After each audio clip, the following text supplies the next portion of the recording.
Johnny, ikaw nga. Anong nangyari sa'yo?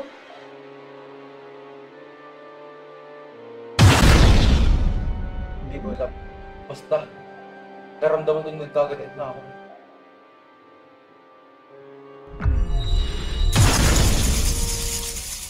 Madalas hindi ka na ma-attend ng misa.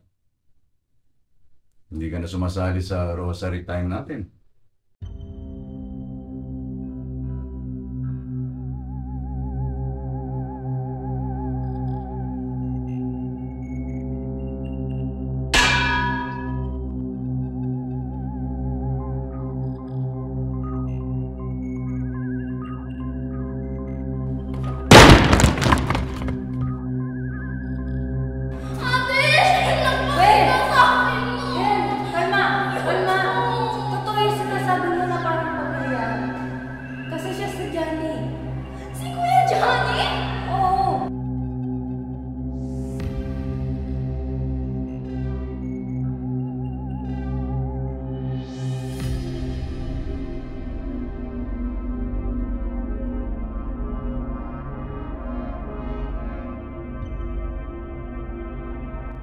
Sigurado ka ba na nandito si Johnny?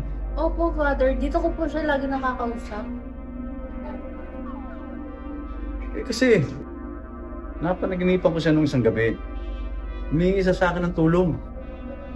Para magbago. Ganun din po ang sabi sa akin ni Johnny. Pero hindi naman po siya masamang vampira. Alam ko yun.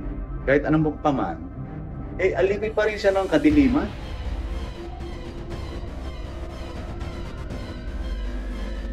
Johnny! Andiyan ka lang pala! Salamat sa batang ko! Lumibig mo!